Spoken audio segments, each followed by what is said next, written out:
안녕하십니까. 독서하는 마라토너 박종필입니다. 이곳 서울올림픽 파크텔 앞에서 촬영하고 있습니다. 현재 시각은 2024년 7월 14일 일요일 저녁 8시 50분입니다.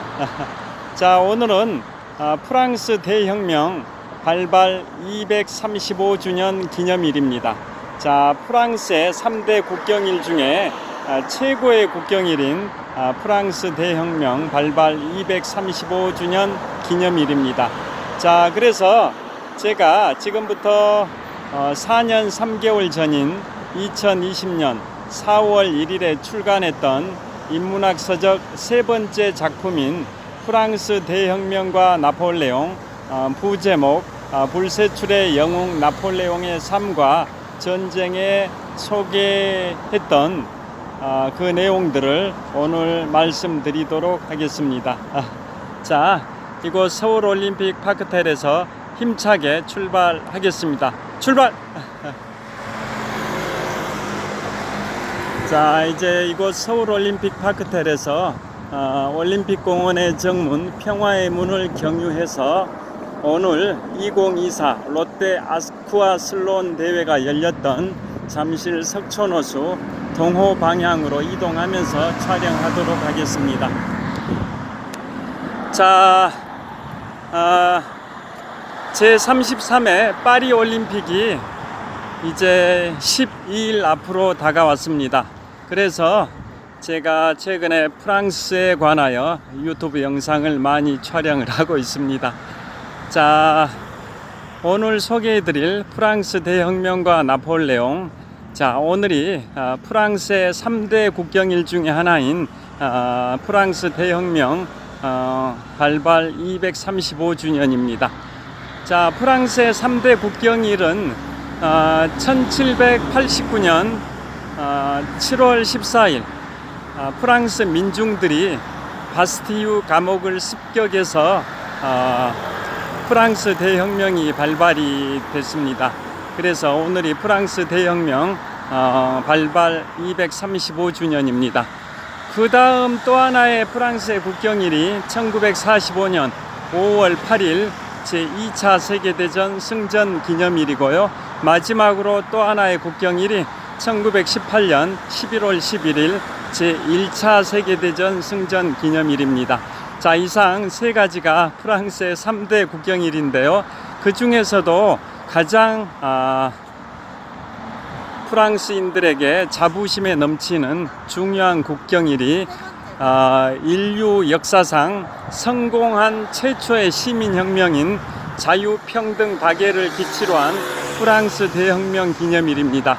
그래서 오늘 235주년을 맞이해서 제가 4년 3개월 전에 출간했던 인문학 서적 세 번째 작품 프랑스 대혁명과 나폴레옹, 부제목 불세출의 영웅 나폴레옹의 삶과 전쟁에 소개했던 내용들을 말씀드리도록 하겠습니다. 자, 프랑스 대혁명은 그 전에도 동서고금을 막론하고 프랑스 대혁명 전에도 수많은 민중들의 그러한 혁명 시도는 있었던 거죠. 왜냐? 동서고금 대부분의 그 사회가 군주제 사회였다 보니까 그 군주들의 임금들의 국왕들의 폭정과 그 억압과 탄압 속에서 고통받았던 민중들은 현 체제를 뒤엎어 버려야겠다, 전복시켜야겠다, 그런 생각들을 많이 했었던 거죠. 그래서 동서고금을 막론하고 어느 대부분의 사회에서는 체제를 전복시키려는 그러한 민중들의 그러한 저항 내지는 투쟁의 역사가 있었는데요. 자, 그 반란이라는 게 그렇습니다. 성공을 하면 혁명이요, 실패하면 반란인데요. 자, 성공을 하면 혁명이요, 실패하면 반란이다 라는 겁니다. 자, 나폴레옹의 쿠데타도 나폴레옹이 30살의 나이였던 1799년에 나폴레옹이 시도했던 그 쿠데타도 성공했기 때문에 혁명으로 취급이 되지, 실패했다면 반란이었던 거죠. 자, 쿠데타라는 말이 나폴레옹의 쿠데타에서 말이 유래됐다라는 건 다 잘 아실 겁니다. 그게 1799년 나폴레옹이 30살의 나이에 쿠데타를 일으켜서 집권을 하게 된 역사는 좀 이따 말씀드리도록 하고요. 여하튼 프랑스 대혁명은 인류 역사상 성공을 거둔 최초의 시민혁명입니다. 그러니까 동양이든 서양이든 과거에 수많은 그러한 민중들의 저항, 그런 투쟁의 역사가 있었지만은 대부분 실패를 했죠. 반란을 일으켰어도 다 대부분 실패를 해버리고 말았는데요. 우리나라만 하더라도 1894년에 있었던 동학혁명이라고 표현을 합니다만은 결국은 진압이 돼버려서 그 민중들의 그러한 항쟁은 이제 꽃피우질 못하게 됐었는데요.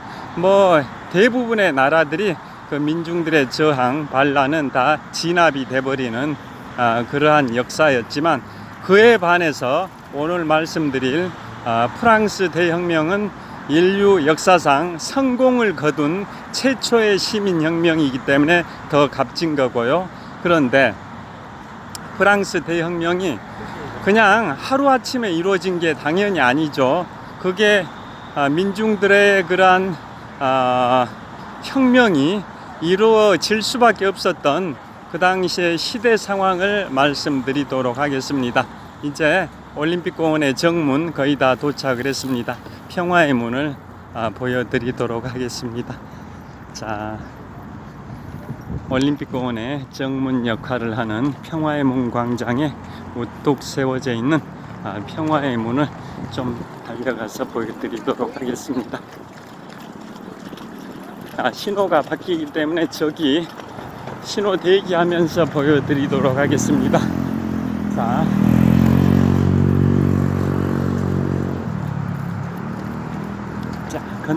건넜습니다.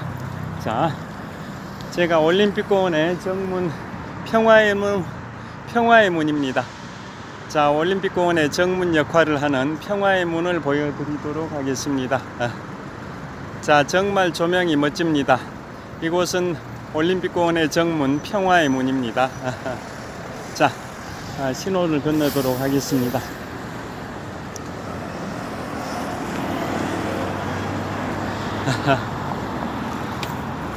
자, 올림픽공원의 정문 평화의 문 앞 삼거리 횡단보도를 건너고 있습니다.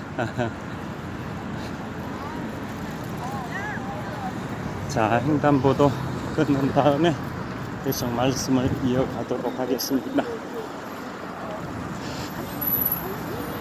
이제 본격적으로 말씀드리겠습니다. 자, 그래서 그 당시에 지금부터 235년 전 1789년 7월 14일에 프랑스의 민중들이 바스티유 감옥을 습격을 하면서 프랑스 대혁명이 발발이 됐는데요. 그 당시 민중들이 왜 그럴 수밖에 없었는지 시대적 상황을 말씀드리도록 하겠습니다. 자, 프랑스 대혁명이 발발했을 때는 프랑스의 국왕이 부르봉 왕조의 제5대 국왕 루이 16세였는데요. 자, 부르봉 왕조는 제1대 국왕이 앙리 4세, 2대 국왕이 루이 13세, 3대 국왕이 절대군주 태양왕 루이 14세, 4대 국왕이 루이 15세, 5대 국왕이 루이 16세인데요. 자, 루이 16세 시절에 프랑스 대혁명이 일어났었습니다. 자, 그 부르봉 왕조의 1대부터 5대까지 그 국왕을 말씀드렸는데요. 그 중에서도 절대군주 태양왕 루이 14세 시절이 1643년부터 1715년까지 유럽의 군주 중에 재위 기간이 가장 길었던 72년 3개월 18일 동안 프랑스를 통치했던 루이 14세, 태양왕 루이 14세 시절이 바로 72년 정도 전개됐고요. 그 다음에 그 뒤를 이어서 루이 14세의 두 번째 증손자인 루이 15세가 왕위를 승계해 가지고 59년 동안 프랑스를 통치하다가 1774년에 사망하면서 루이 15세의 손자인 루이 16세에게 왕위를 승계했는데요. 그 루이 16세가 왕위를 승계한 때로부터 15년이 지난 1789년에 프랑스 대혁명이 일어났습니다. 그래서 지금까지 말씀드린 프랑스의 3대 국왕 루이 14세, 4대 국왕 루이 15세, 5대 국왕 루이 16세 이상 총 3명의 프랑스의 국왕 그 재위 기간을 다 합하게 되면 146년입니다. 146년. 루이 14세가 72년, 루이 15세가 59년, 루이 16세가 15년 합하게 되면 그 3명의 국왕의 재위 기간이 총 146년인데요. 그 기간 동안 민중들은 어마어마하게 고통의 나날을 보냈던 겁니다. 자, 그 수많은 전쟁에 민중들이 징집이 돼가지고 참전을 하면서 그 아까운 목숨을 잃었고요. 또 전쟁 수행 비용을 위해서 막대한 세금들을 징수당하고 기근에 의해서 민중들은 굶주리고 그러한 그 처참한 죄송합니다. 벌레가 날아들었어요. 처참한 그러한 생활들을 계속했던 겁니다. 자, 그 기간이 바로 루이 14세, 15세, 16세 총 합해가지고 146년의 그러한 역사 속에서 민중들은 굶주리고 또 전쟁터에 끌려가가지고 죽기도 하고 또 엄청난 세금 부담 때문에 전쟁 수행 비용을 세금으로 부담하는 그러한 수탈의 역사가 착취의 역사가 계속 전개됐던 겁니다. 그래서 민중들은 결국은 그걸 참지 못하고 결국은 지금부터 235년 전인 1789년 7월 14일에 프랑스의 바스티유 감옥을 습격을 해가지고 결국 프랑스 대혁명의 시발탄이 전개가 됐었는데요. 그래서 그때 상황을 재밌는 얘기 하나 해드리겠습니다. 바스티유 감옥은 그야말로 난공불락의 철옹성 같은 그런 프랑스 파리의 감옥이었는데요. 민중들이 그곳을 습격을 한 거죠. 그래가지고 이제 점령을 하게 되고 많은 무기들을 빼앗아 가지고 무기로 민중들이 무장을 하고요. 그래서 그 국왕이었던 루이 16세에게 그 비서가 보고를 합니다. 뭐라고 보고를 하냐면 민중들이 바스티유 감옥을 습격했습니다.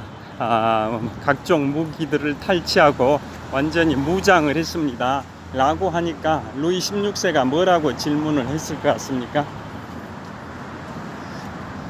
그 보고에 대해서 루이 16세가 반란이 일어났단 말이냐 라고 질문하니까 그 비서가 뭐라고 답을 했냐면 반란이 아니라 혁명입니다 라고 답을 했습니다.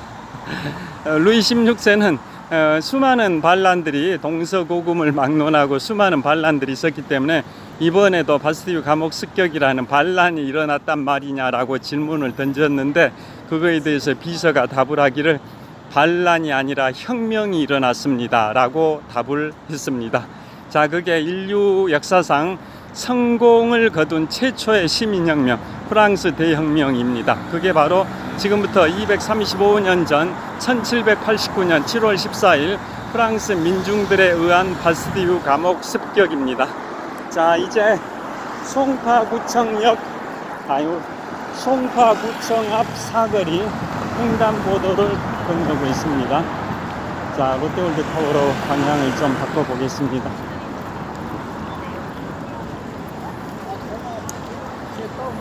자, 그래서 루이 16세는 반란이 일어났다고 생각을 했는데 보고자인 비서는 혁명이 일어났다라고 의미심장한 표현을 썼던 겁니다. 자, 그래서 그 프랑스 대혁명에 의해서 결론적으로 말씀드리면 그 프랑스 대혁명의 광장 콩코르드 광장이 있는데요. 그곳에서 프랑스 대혁명이 일어난 지 4년이 된 시점인 1793년에 1월 달에는 루이 16세 국왕이 단두대에서 처형을 당하고 10월 달에는 왕비 마리 앙투아네트도 단두대에서 처형을 당했을 뿐만 아니라 수많은 왕족, 귀족 합해가지고 3천여 명이 그 단두대에서 처형을 당했습니다. 재밌는 사실은 그 단두대라는 칼날 아시죠? 칼날, 대각선 모양의 그 칼날, 그게 이제 목을 내리치게 되면은 목이 쉽게 절단이 돼서 그걸 기요틴 박사가 발명을 해서 그것을 기요틴이라고 표현합니다. 프랑스의 기요틴 박사가 단두대를 발명을 했습니다. 쉽게 목을 처형시키기 위해서. 그런데 그래서 그 기요틴 박사가 발명했다 해서 그 단두대의 명칭을 기요틴이라고 하는데요. 그 발명했던 기요틴 박사마저도 단두대에서 처형을 당하게 됩니다. 여하튼 수많은 프랑스의 귀족, 왕족, 그리고 국왕이었던 루이 16세, 왕비였던 마리 앙투아네트까지 다 처형을 당하는데요.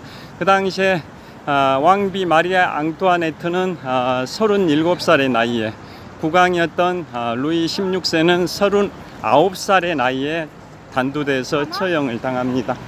자, 여기 건너도록 하겠습니다. 이곳이 소피텔 엠베서더 서울 호텔입니다.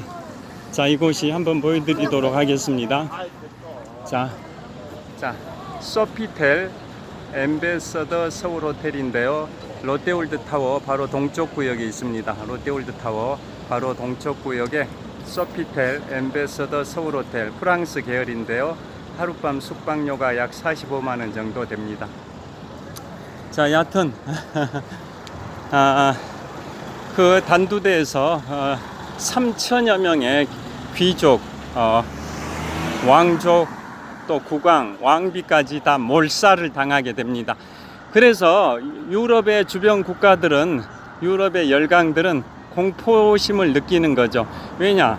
프랑스에서 발생한 그 대혁명의 열기가 유럽 각국으로 확산이 돼가지고 유럽에서도 그러한 혁명이 발생이 되면 유럽의 열강들의 그러한 군주, 왕족, 그 다음에 귀족들도 다 몰살을 당할 수 있다 보니까 결국은 유럽의 열강들, 주변 국가들은 엄청나게 두려움, 공포심을 느끼고 결국은 유럽의 열강들이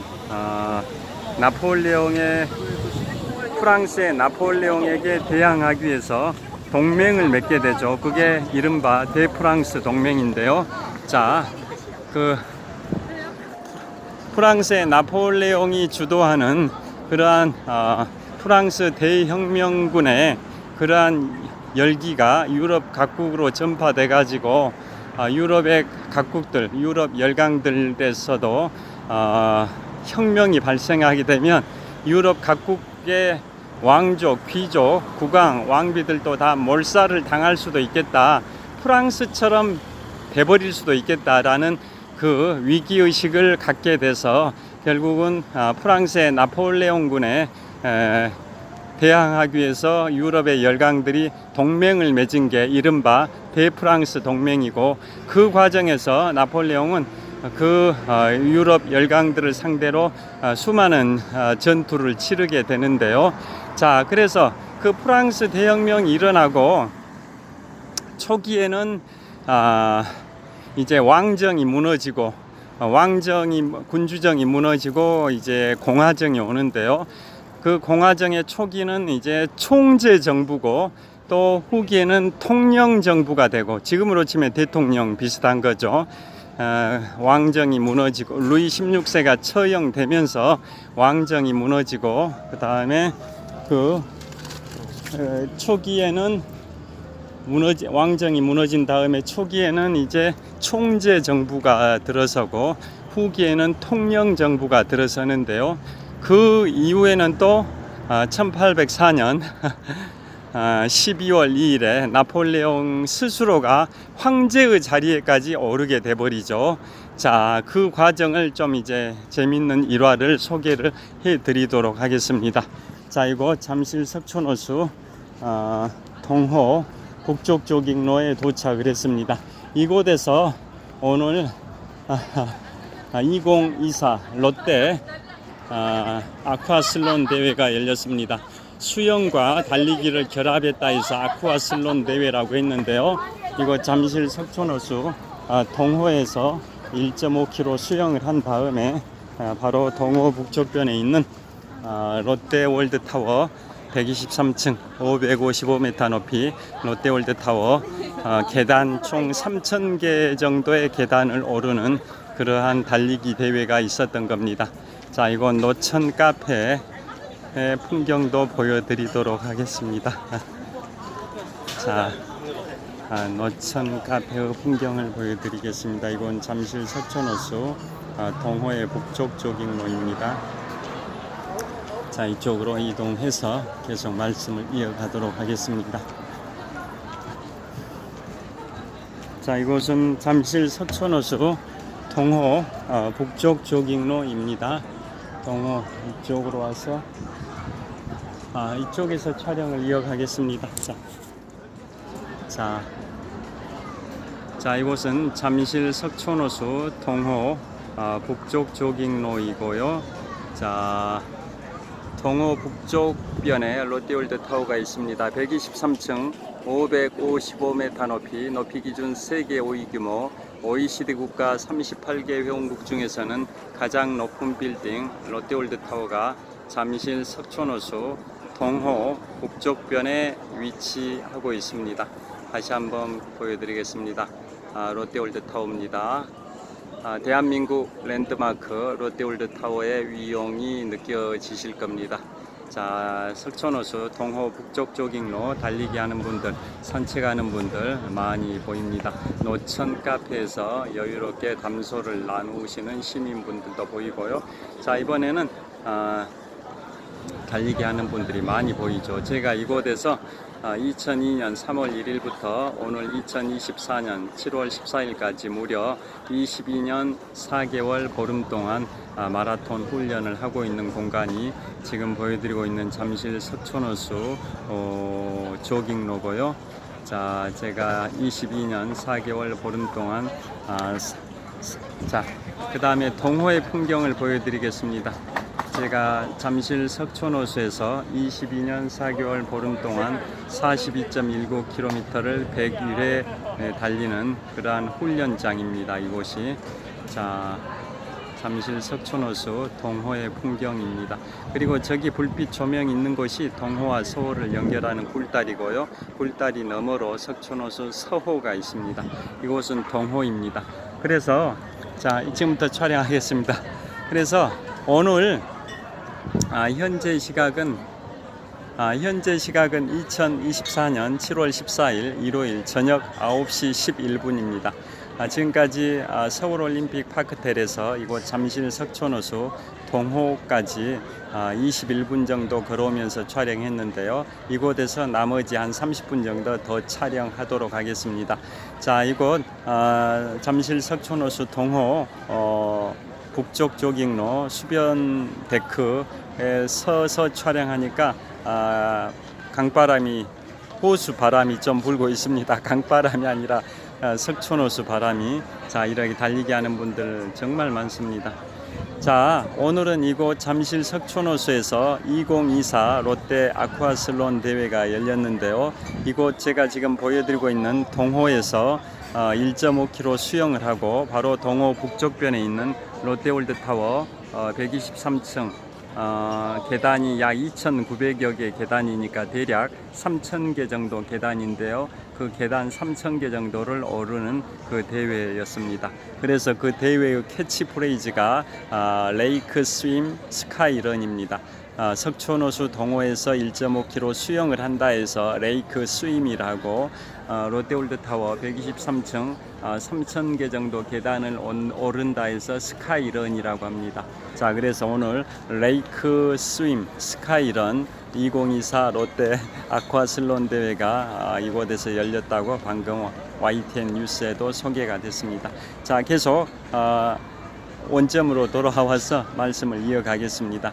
그래서 프랑스 대혁명이 일어날 당시 그 상황이 결국은 민중들이 혁명을 일으킬 수밖에 없는 그 상황이 된 건데요. 자, 그래서 그 난세 영웅이 난다고 그 혼란한 틈을 타서 나폴레옹 보나파르트가 등장을 하게 됩니다. 그래서 나폴레옹은 1769년생인데요. 20살의 나이였던 1789년에 프랑스 대혁명이 일어나고 25살에 장군이 되고 그 다음에 30살이 됐던 1799년에 쿠데타에 성공을 합니다. 그 다음에 또 35살의 나이였던 1804년 12월 2일에는 프랑스 제국의 황제 자리까지 오르게 되는 그러한 인물인데요. 자, 그러면 아까 프랑스 대혁명이 일어날 수밖에 없었던 그러한 그 민중들이 착취당하고 수탈당한 그러한 그 시대 상황을 아까 설명해 드렸는데요. 그게 루이 부르봉 왕조의 3대 국왕 루이 14세 시절의 집권 기간 72년 그 후계자였던 루이 14세의 두 번째 증손자 루이 15세의 집권기간 59년 또 그의 후계자였던 루이 15세의 손자인 루이 16세의 집권기간 15년 그래서 다 3대 부르봉 왕조의 3대 국왕 루이 14세, 4대 국왕 루이 15세, 5대 국왕 루이 16세 재위 기간을 다 합하게 되면 146년입니다. 그 기간 동안 민중들은 백성들은 엄청난 수탈을 당하고 굶주린 그러한 비참한 삶을 살아온 겁니다. 그래서 결국은 지금부터 235년 전 1789년 7월 14일에 바스티유 감옥을 습격을 한 거고 그게 프랑스 대혁명의 발발인데요.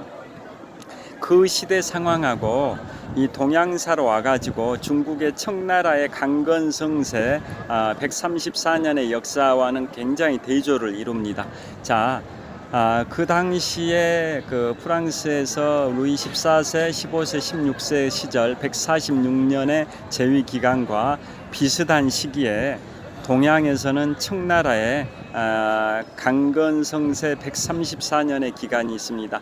지금 현대 중국의 지도부 시진핑 국가주석도 중국의 왕조 중에 롤 모델로 생각하는 왕조가 바로 청나라의 강건성세 134년이라고 10여 년 전에 인터뷰에서 발표한 적이 있었습니다.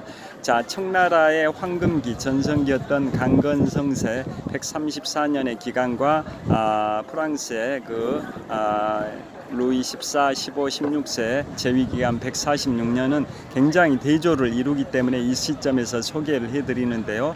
청나라의 강건성세 134년의 기간이 뭐냐면 청나라를 세운 왕이 바로 태조 누르하치 2대 국왕이 태종 홍타이지 우리 병자호란을 일으켰던 2대 국왕 청나라 2대 국왕 태종 홍타이지 3대가 세조 순치제 4대 국왕이 청나라의 4대 국왕이 바로 강희대제 5대 국왕이 옹정제 6대 국왕이 걸륭제입니다. 그래서 청나라의 4, 5, 6대 국왕의 통치 기간을 합하면 134년 그 시기를 강건성세라고 표현하는 이유가 4대 국왕 강희대제 할 때 강자 6대 국왕 걸륭제를 할 때 건자에서 강건성세 134년이라고 합니다. 그래서 4대 국왕 강희대제는 7살의 나이에 국왕에 올라서 61년 동안 중국을 통치를 했었는데요. 그 후계자가 5대 국왕 옹정제로 13년 동안 통치를 하다가 과로사로 사망을 했었습니다.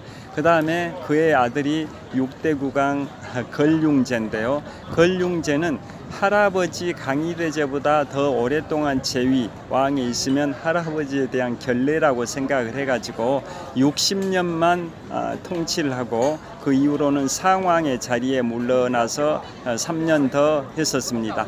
자, 그래서 강희대제 집권 기간 61년, 옹정제 13년, 걸륭제 60년 합하게 되면 134년입니다. 이 시기가 바로 청나라의 황금기 전성기였습니다.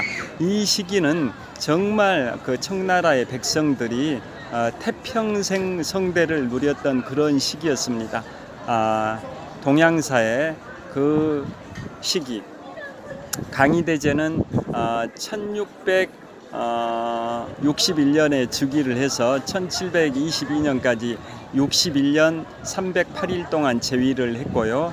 그의 아들 옹정제는 1722년부터 1735년까지 13년 동안 집권했고요. 그의 아들인 걸륭제는 1735년부터 1795년까지 60년 동안 통치를 했었습니다. 자, 이 시기가 청나라의 황금기 강건성세고 지금의 중국의 시진핑 국가주석도 그 시기를 롤모델로 정치를 하겠다라고 10여 년 전에 선언을 하기도 했다고 말씀드렸는데요.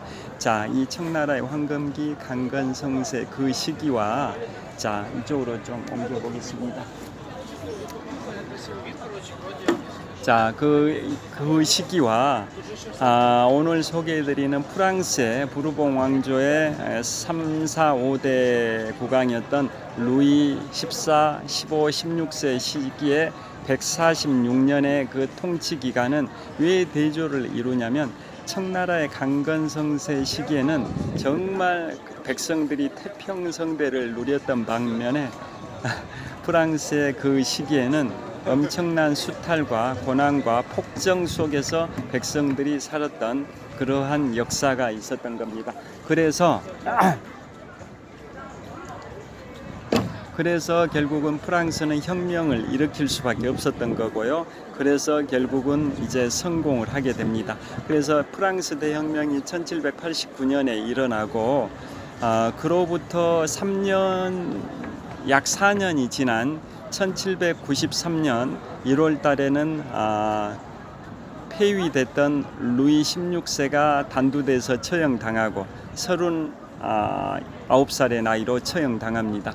그 다음에 그해 10월인 1793년 10월에는 왕비 마리 앙뚜아네트마저 37살의 나이에 단두대에서 처형을 당하고 수많은 귀족 왕족 3천여 명이 단두대에서 처형을 당하는 그 피비린내 나는 그 혁명의 그 물결이 휩쓸게 되는 거죠. 자, 그 시기에 난세 영웅이 난다고 그 시기에 바로 프랑스 대혁명을 통해서 왕정이 무너지고 군주정이 무너지고 이제 공화정이 실현이 됐는데요.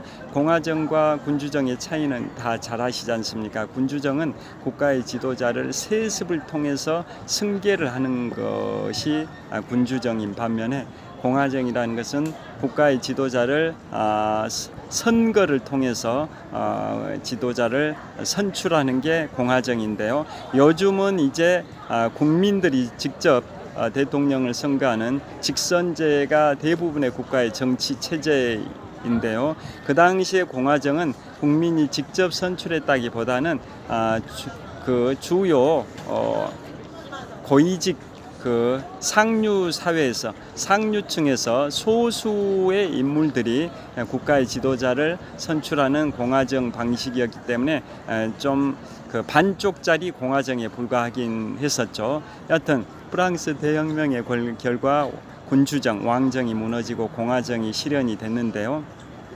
그런데 그 시기에 이제 난세 영웅이 난다고 바로 나폴레옹 보나파르트가 등장을 하게 됩니다. 그래서 나폴레옹은 1799년에 쿠데타에 성공을 하게 됩니다. 자, 그 공화정 시기에 혼란한 틈을 타서 쿠데타에 성공을 한 게 1799년 나폴레옹의 나이 30살의 나이이고요. 그 다음에 그 뒤로 이제 나폴레옹이 계속 전성기를 구가하는 그 시기가 전개되는데요. 나폴레옹이 약 한 15년 정도 유럽을 쥐락펴락하는 유럽을 평정했던 인물이 나폴레옹 보나파르트지 않습니까? 그래서 그 시기에 이제 주요 전투들, 나폴레옹이 승리했던 주요 전투들을 몇 가지 소개를 해드리면 1799년에는 이집트 원정에는 실패를 했었죠. 그렇지만은 이집트 원정을 갈 때 수많은 고고학자들을 인솔해 가지고 가서 이집트 고대 문명의 신비를 밝히는데, 학술적으로 밝히는데 굉장히 공로를 세운 점은 있습니다. 결과적으로 이집트 원정은 실패하고 철수를 하게 되죠. 그런데 그것에 좌절하지 않고 바로 제2차 이탈리아 원정을 가게 되죠. 그때가 바로 나폴레옹이 알프스 산맥을 넘어가는 그 시기가 전개됩니다. 그게 1800년 5월 말인데요. 자, 우리가 5, 60대 장년층 분들은 학창 시절에 참고도서 완전정복이라고 있는데요. 완전정복의 표지 그림이 바로 나폴레옹이 알프스를 넘어가면서 백마를 타고 위풍당당하게 말을 탄 모습, 그게 완전정복의 표지 그림이지 않습니까? 그게 바로 나폴레옹이 이집트 원정에서 실패하고 이듬해인 1800년 5월 말에 제2차 이탈리아 원정을 할 때 알프스를 넘어가는 모습인데요. 알프스의 최고봉은 해발 4,807m 몽블랑이고 그곳을 넘진 않았죠. 알프스의 중턱 해발 2,500m 정도 되는 생베르나르 협곡을 넘어가게 되는데요. 알프스를 그렇게 넘었던 그 군대는, 최초의 군대는 다 잘 아시다시피 기원전 218년에 제2차 포에니 전쟁 당시에 카르타고의 한니발 장군이 최초로 넘었고요. 또 1799년에는 러시아의 전쟁의 신 66승의 전승 신화를 갖고 있는 수보로프 장군, 러시아의 장군이 1799년에 넘은 적이 있고요. 그 다음에 나폴레옹이 이제 1800년 5월 말에 이제 넘어갑니다. 그래서 알프스 생베르나르 협곡을 넘어가서 밀라노로 진격을 했고, 그 당시에 이탈리아 북서쪽에 제노바에서 프랑스 군들이 굉장히 고전하고 있었는데, 결국은 나폴레옹이 그 북부 이탈리아를 점령하고 있었던 오스트리아 군대와 마렌고 전투에서 승리를 하게 됩니다. 밀라노와 제노바 사이에 마렌고에서 나폴레옹이 승리를 한 게 그 유명한 마렌고 전투입니다. 알프스 산을 넘어서 승리했던 전투가 바로 마렌고 전투인데요. 그래서 우리가 너무나도 유명한 그 그림, 알프스를 넘어가는 나폴레옹의 백마를 탄 위풍당당한 그 모습, 그것은 궁중화가에게 이제 연출하도록 해서 그린 그림입니다. 원래 나폴레옹은 그곳을 넘어갈 때 노새를 타고 넘어갔습니다. 노새, 초췌한 모습으로. 그렇지만 궁중화가에게 나폴레옹이 말을 하기를 그림이라는 것은 실제 사실을 그대로 그리는 게 중요한 게 아니라 연출된 모습으로 위풍당당하게 그리는 게 중요하다. 그래서 백마를 타고 위풍당당하게 알프스를 넘어가는 그러한 모습으로 그려달라고 요청을 해서 그려진 그림이 바로 완전정복의 표지 모델 그림으로도 유명한 나폴레옹의 그 그림입니다. 자, 그게 1800년 5월 말에 이탈리아를 제2차 이탈리아 원정 당시 알프스를 넘어서 마렌고 전투에서 승리했을 당시의 모습이고요. 그 다음에 나폴레옹이 이제 이탈리아 로마에 있는 콘스탄티노스 1세 황제의 개선문이 있습니다. 그것에 영감을 받아서 나중에 1805년 12월 2일 아우스터리츠 전투 승리 이후에 그 아우스터리츠 전투 승리를 포함해서 나폴레옹의 수많은 전투의 승리들을 영원히 기념하기 위해서 건립한 게 프랑스의 상징 개선문입니다. 자, 그게 이탈리아 고대 로마의 서기 313년에 기독교를 공인했던 콘스탄티누스 1세 황제가 2년 후인 서기 315년에 건립했던 콘스탄티누스 개선문을 벤치마킹해서 만든 게 프랑스의 개선문입니다. 그리고 그 이탈리아 원정 갔을 때 나폴레옹이 베네치아도 갔었습니다. 영어로는 베니스, 이탈리아어로는 베네치아인데요. 베네치아 가가지고 산마르코 광장을 갔습니다. 그 산마르코 광장에서 그 광장이 너무나도 멋져서 유럽에서 가장 아름다운 응접실이라고 격찬을 했었습니다. 제가 내 식구 가족 여행으로 지금부터 14년 전 2010년 10월에 바로 산마르코 광장에 갔었습니다. 바로 산마르코는 성 세인트 마르코라는 말에서 온 건데요. 우리 성경에서 마가복음의 주인공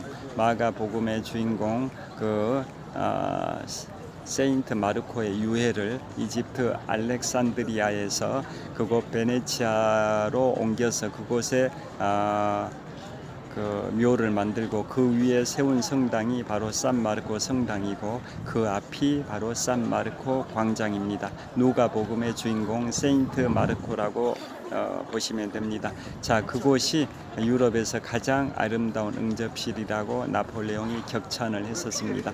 자, 이게 바로 나폴레옹의 1800년 제2차 이탈리아 원정이고요. 그 다음에는 또 1803년에 또 나폴레옹이 제1통령 시절입니다. 통령 정부에서 1통령, 2통령, 3통령 이렇게 레벨들이 있었는데요. 제1통령을 했던 나폴레옹 보나파르트가 1803년에 바로 미국의 지금 미국 대륙의 중부에 있는 광활한 그 지역 루이지애나 지역인데요. 자, 그곳을 나폴레옹이 미국의 3대 대통령 토머스 제퍼슨에게 1,500만 달러를 받고 매각을 했습니다. 그러니까 나폴레옹이 제1통령 시절이었던 1803년에 미국 대륙의 중부 지역 전체 대륙 면적의 3분의 1에 해당되는 미국 대륙의 중부 지역, 그 당시에 루이지애나 지역이라 했는데요. 자, 그 지역을 프랑스가 미국의 3대 대통령 토머스 제퍼슨에게 1,500만 달러를 받고 매각을 했습니다. 그게 나폴레옹이 매각을 한 거였었습니다. 그게 1803년이고요. 이듬해인 1804년 봄에는 세계 3대 성문법 중에 하나인 나폴레옹 법전이 반포가 됩니다. 그게 1804년 봄이고요. 그때 역시 나폴레옹은 제1통령 시절이었었습니다. 세계 3대 성문법 잘 아시죠? 1804년 봄에 반포된 나폴레옹의 민법전, 그 다음에 고대 바빌로니아의 함무라비 법전, 중세 로마의 로마법 대전 이상이 세계 3대 성문법인데요. 그 중에 하나가 바로 나폴레옹 민법전이고 그게 독일, 일본을 거쳐서 대한민국에서 시행하고 있는 민법의 틀이 된 법이 바로 나폴레옹 민법전입니다.